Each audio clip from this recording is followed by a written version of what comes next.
تو حریت کانفرنس کا اس حوالے سے کوئی آفیشیل جو نقطہ نظر ہے یا موقف ہے وہ ابھی تک ایز سچ کسی بڑے فورم پہ سامنے نہیں آیا. تو جو باقی بقایا حریت کی لیڈرشپ ہے وہ بھی گھروں سے باہر نہیں نکلی، جو نظر بند نہیں ہے یا جیلوں میں نہیں ہے. تو اس حوالے سے حریت کانفرنس کیا نقطہ نظر ہے؟ دیکھیے، ایک تو سب سے پہلی بات حریت کانفرنس کے حوالے سے، حریت کانفرنس چونکہ ایک اجتماع ہے، ایک اتحاد ہے مختلف تنظیموں کا. ہر ایک تنظیم کی اپنی پالیسی ہے، پلان ہے اور اس کا ماضی ہے، وہ اس وجہ سے اس میں قائم ہے. وہاں پہ حریت کانفرنس کے آئین پہ اتفاق اس بات پہ ہوا کہ جی ہم اقوام متحدہ کی قراردادوں کے مطابق یا سہ کی مذاکرات کے ذریعے مسئلہ کشمیر کا حل تلاش کرنے کی کوشش کریں گے. اور اس میں ایک طویل آپ سلسلہ دیکھ رہے ہیں. لیکن 9/11 کے بعد دنیا کے حالات بدل گئے. میں نے جس بات کا ذکر اس سے پہلے آپ سے کیا کہ ہماری تحریک اقوام متحدہ کے چارٹر کے مطابق ہماری تحریک ہم بندوق اٹھا سکتے ہیں.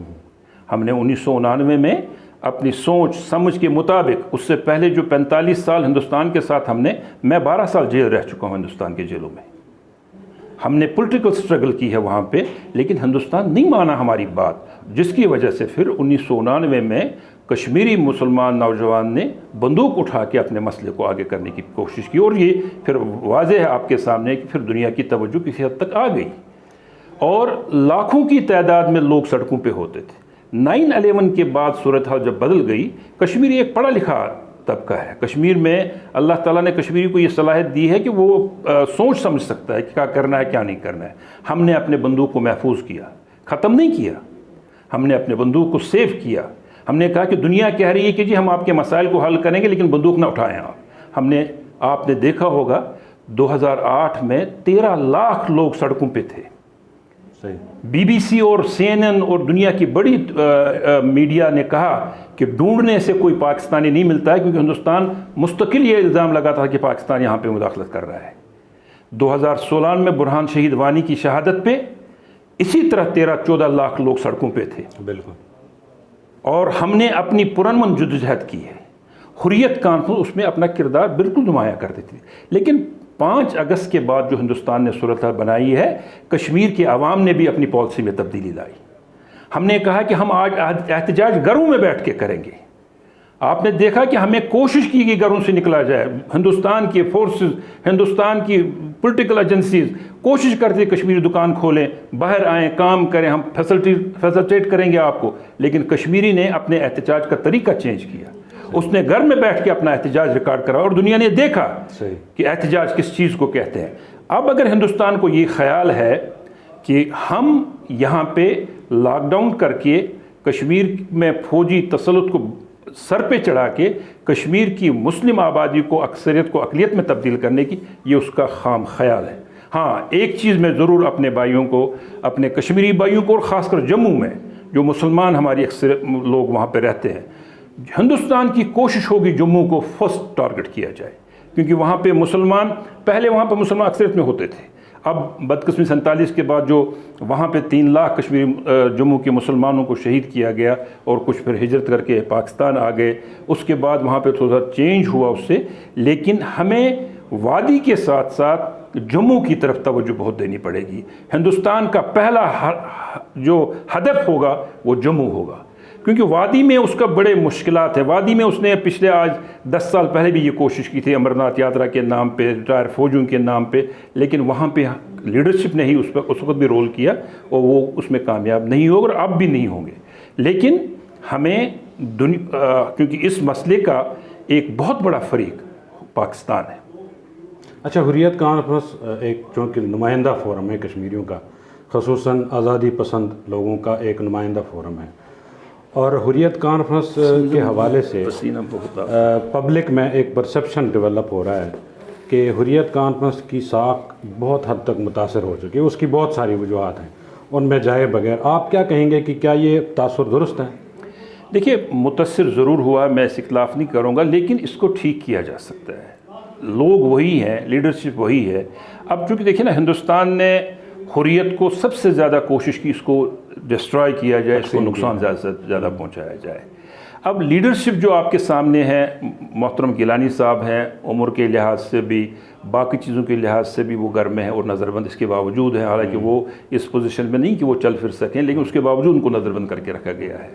شبیر احمد شاہ صاحب ہیں جن کی زندگی جیلوں میں گزری، 33 سال انہوں نے جیلوں میں گزارے ہیں، ان کو نیلسن منڈیلا آف کشمیر بھی کہا جاتا ہے، ان کو ایمنسٹی انٹرنیشنل نے پرزنرز آف کانسنس بھی کہا، لیکن اس کے باوجود وہ اس وقت بھی تہاڑ جیل میں ہیں، وہ بھی بیمار ہیں، لیکن ان کی کمٹمنٹ کو کوئی چلے ہی نہیں، ان لوگوں کو وہ پبلک کے سامنے نہیں آنے دیتے ہیں۔ میروائز صاحب ہیں گھر میں نظر بند ہے، یاسین ملک صاحب ہمارے ہیں وہ بند ہے، آسیہ اندرابی صاحب بالکل ایسے، لیکن چونکہ یہ ہندوستان کی کوشش ہی یہی ہے کہ حریت کانفرنس اگر یہ ایک جگہ جمع ہو گئی یہ پھر اسی پوزیشن میں آ جائیں، ان کو ڈسٹرب کر کے رکھیں۔ باقی یہ جو جہاں تک یہ تاثر کیجیے حریت کانفرنس بالکل اس اختلاف کا شکار ہے، ایسی بالکل کوئی بات نہیں ہے۔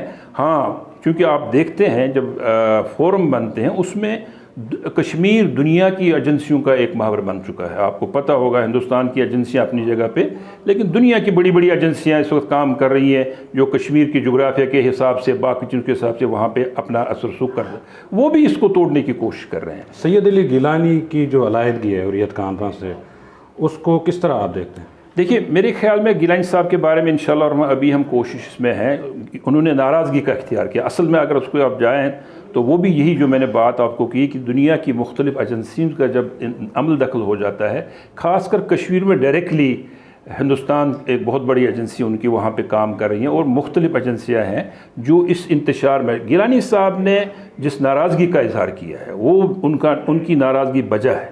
آپ نے بھی اپنے ابتدائی کلمات میں کہا کہ حریت کانفرنس کے یہ کچھ لوگ جو جیلوں میں بڑے لیڈر ہے، باقی لیڈرز باہر ہیں۔ یہ سوال بڑے لوگ ہم سے کرتے ہیں کہ اگر نیشنل کانفرنس کا ورکر بند ہے تو حریت کانفرنس کا کیوں گھر میں بیٹھا ہوا ہے؟ نہیں، گیلانی صاحب کی ناراضگی اپنے لوگوں سے یا اپنے سے باہر لوگوں سے؟ نہیں، وہ اپنے لوگوں سے ناراض ہے۔ اچھا، ان کی تحریر کے مطابق اگر وہ تحریر آپ نے پڑھی ہو، وہ کہتے ہیں کہ میں نے ان پہ اپروچ کیا، میں ان کو مستقل ڈھونڈ رہا تھا، یہ کہیں نظر نہیں آ رہے ہیں۔ یہ انہی لوگوں کو مخاطب ہے نا جو وہاں پہ باہر گھروں میں ہیں۔ کیا یہ امید کی جا سکتی ہے کہ گیلانی صاحب نے جو فیصلہ لیا ہے اس کے پیچھے لوگ جو کوشش کر رہے ہیں تو یہ واپس ہو سکتا ہے؟ دیکھیے کوشش ہم کر رہے ہیں انشاءاللہ الرحمن کہ گیلانی صاحب ہمارے بزرگ ہیں، محترم ہیں، اس تحریک کے اس وقت آپ سمجھے سرپرست اعلیٰ ہے ہر لحاظ سے اس تحریک کے۔ ہماری کوشش اس وقت بھی یہی ہے کہ گیلانی صاحب انہوں نے جو باتیں کی ہے وہ باتیں جو بات اس میں جینون بات ہے ناراضگی کا، ان کو انشاءاللہ الرحمن دور کرنے کی کوشش کی جائے گی، کیونکہ اس وقت ہمیں متحد اور متفق ہونے کی اشد ضرورت ہے۔ اچھا، پاکستان چونکہ مسئلہ کشمیر کا بنیادی فریق ہے، کشمیری پاکستان اور انڈیا کے بیچ جو مسئلہ ہے، تو پاکستان کی اب تک کی جو سفارتی کوششیں ہیں، وزیر اعظم عمران خان نے تقریر بھی کیا اقوام متحدہ میں، اس کے بعد سلامتی کونسل کا اجلاس بھی بلایا گیا، لیکن دیکھنے میں آیا کہ اس کے بعد کسی عالمی برادری نے کوئی توجہ نہیں دی اس پر، خصوصاً جو مسلم برادری ہے ہماری۔ دیکھیے OIC کا بھی اجلاس اس پہ ضرور ہوا ہے، ان نے بھی 5 اگست کے بعد ایک دو بلکہ ہماری ملاقات ہوئی، جو اسپیشل کانٹریکٹ گروپ ہے ان کا جو سربراہ ہے وہ یہاں تشریف لائے تھے پاکستان میں۔ حکومت پاکستان کوشش تو بہت کر رہی ہے، اس پہ دو رائے نہیں ہے۔ عمران خان صاحب سے ہماری ملاقات ہوئی، اسی دن انہوں نے کہا تھا میں آپ کشمیریوں کا سفیر ہوں، لیکن کہنے کی بات الگ ہے، کرنے کی بات الگ ہے۔ دیکھیے ہم نے ان دنوں بھی کہا، حالانکہ اب کافی وقت گزر چکا ہے، کہ ہندوستان کا وزیر خارجہ 46 ملکوں میں 5 اگست کی کارروائی کے بعد گیا، صرف کشمیر کے لیے گیا، لوگوں کو کہنے کے لیے کہ ہم نے کوئی غلط نہیں کیا، ہم کشمیریوں کی بھلائی کے لیے کر رہے ہیں، لیکن ہمارے وزیر خارجہ اور ہمارا وزیر اعظم کہاں گیا؟ اقوام متحدہ کی تقریر کافی نہیں تھی خالی۔ کیا کرنا چاہیے تھا پاکستان کو مزید؟ دیکھیے انہوں نے اگر سفیر خود کہا عمران خان صاحب نے، عمران خان صاحب کو کم سے کم 5 بڑے ملکوں کا وزٹ صرف کشمیر کے لیے کرنا چاہیے تھا پہلے۔ اس کے بعد انہوں نے ابھی تک OIC کا اجلاس نہیں ہوا اسپیشل کشمیر پہ، کانٹریکٹ گروپ کا ضرور ہوا ہے، لیکن اگر کشمیر اتنا، یہ کوئی چھوٹی بات ہندوستان نے نہیں کی جو ابھی اس نے 5 اگست کو کیا ہے، اس پر اسپیشلی OIC کا اسپیشلی وزرائے خارجہ کا اجلاس ہونا چاہیے تھا، لیکن نہیں ہوا۔ ہم اب اگر اس میں کچھ کمزوریاں کچھ مجبوریاں آ رہی ہیں، میں آپ سے بات کہہ رہا ہوں، ہم جب کسی دوسرے، آپ نے اسلامی ملکوں کا ذکر کیا، ہم جب اسلامی ملک کسی سے بات کریں وہ کہتے ہیں پہل پاکستان کریں، ہم اس کے ساتھ چلیں گے۔ صحیح۔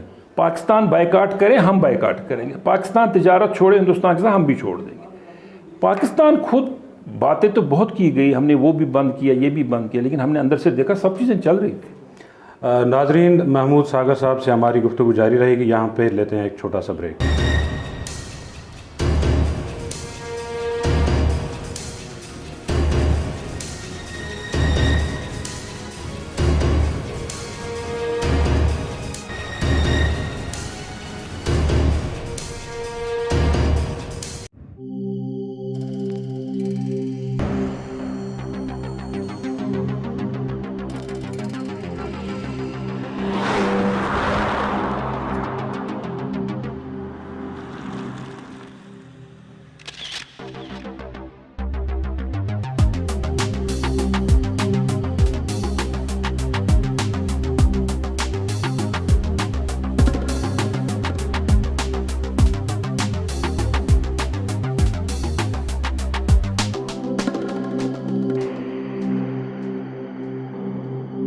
یونیک موٹرز، نئی اور پرانی گاڑیوں کی خرید و فروخت کا بااعتماد ادارہ، فلاور مارکیٹ، F10 مرکز، اسلام آباد۔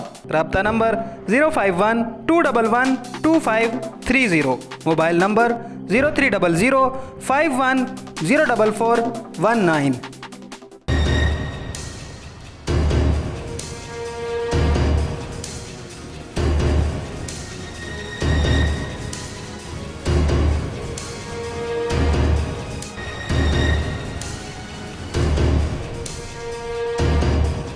یہ دنیا کے لیے چشم کشا ہے۔ سید علی گیلانی کی جو علیحدگی ہے حریت کانفرنس سے، وہ اپنے لوگوں سے ناراض ہے۔ آزاد کشمیر حکومت کو یہ کردار کیوں نہیں دیا جا رہا؟ پاکستان کے آئین میں بالکل واضح یہ چیز۔ بھارت نے ہر ممکن حربہ آزمایا کشمیریوں کی تحریک کو کچلنے کے لیے۔ 1964 تک ہندوستان کے وزیر اعظم کو بھی پرمٹ لینا پڑتا تھا کشمیر آنے کے لیے۔ حریت کانفرنس کی سینئر قیادت اس وقت یا تو جیلوں میں یا پھر گھروں میں نظر بند ہے، تو حریت کانفرنس کی جو بقایا جو لیڈرشپ ہے وہ کیا کر رہی ہے؟ اور پھر لاک ڈاؤن ایک نیا لفظ دنیا سمجھ میں نہیں آیا، president of United State of America بھی نہیں سمجھ رہا تھا what is this lockdown, lockdown ہوتا کیا ہے؟ تو اس لاک ڈاؤن میں کشمیریوں نے 11 مہینے گزارے۔ بھارت اور چین کے بیچ جو سرحدی کشیدگی ہے اس کو آپ کس نظر سے دیکھتے ہیں؟ یہ کشیدگی کو آج یا چند دن پرانی نہیں ہے، یہ 1962 سے چل رہی ہے یہ کشیدگی۔ جو گلوان ویلی کے علاوہ نیپال کے ساتھ بھی بھارتی جو وہاں پہ فوج تعینات ہیں ان کے ساتھ بھی کشیدگی ہمیں بڑھتی نظر آ رہی ہے، اس کی کیا وجوہات ہے؟ کہیں سے یہ ان کو یہ چیز بتائی جا رہی ہے کہ you are going to be power in this region, probably امریکہ کی طرف سے، تو وہ ہر ایک کو بلی کرنے کی کوشش کر رہے ہیں۔ نیپال کے ساتھ، پاکستان کے ساتھ، سری لنکا کا آپ ہسٹری اٹھا کے دیکھ لیں، بنگلہ دیش کے ساتھ۔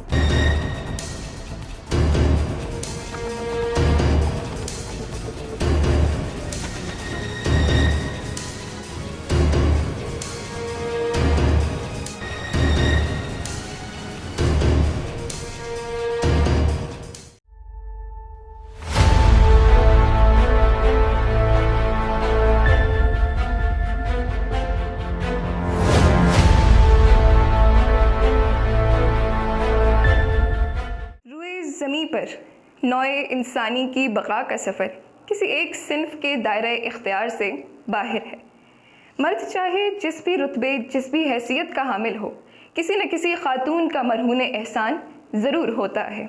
چار دیواری کو گھر بنانے سے لے کر معاشرتی نظم و ضبط تک، سیاست، معیشت، عدلیہ، فوج، سائنس، فنون لطیفہ اور دیگر شعبۂ زندگی میں خاتون کے کردار کی اہمیت سے کسی کو انکار نہیں۔